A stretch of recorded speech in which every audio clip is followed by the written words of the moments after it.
Pinangalanan ng International Criminal Court sina Senators Ronald De La Rosa at Christopher Bongo.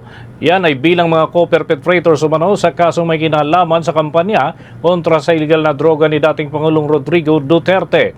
Batay nga sa nilabas na dokumento, yung tinatawag na Document Containing the Charges o DCC, yan ay inilabas ngayong araw. Tinukoy itong si dating Pangulong Duterte bilang indirect co-perpetrator sa ilalim ng Article 25.3a ng Rome Statute para naman sa mga krimen laban sa sangkatauhan o yung crimes against humanity.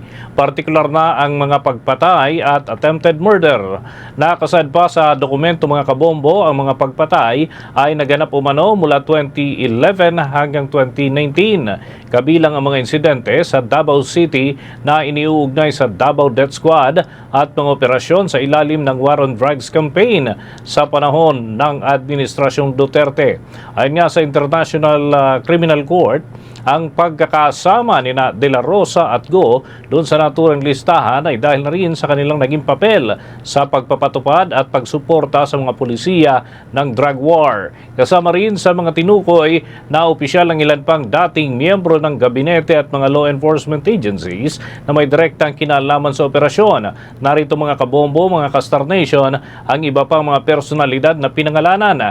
Kabilang dyan si Senator Ronald De La Rosa na una nang nabanggit, itong si Vicente Danao, Camilo Cascolan, Oscar Albayalde at Christopher Lawrence Bongo, Dan Tigueran, Isidro La Peña at Vitaliano Aguirre III. Ang naturang mga personalidad, mga kabombo at mga Kastar Nation ay sinasabing may malaking papel o partisipasyon sa naging kampanya ng dating administrasyon.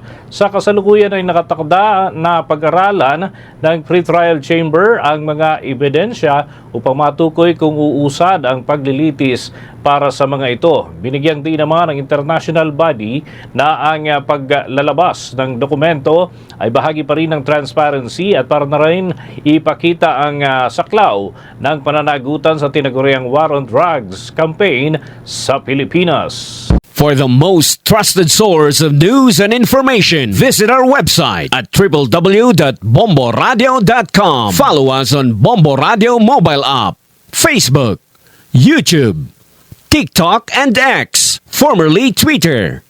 Like, share, and stay connected. Anytime, anywhere.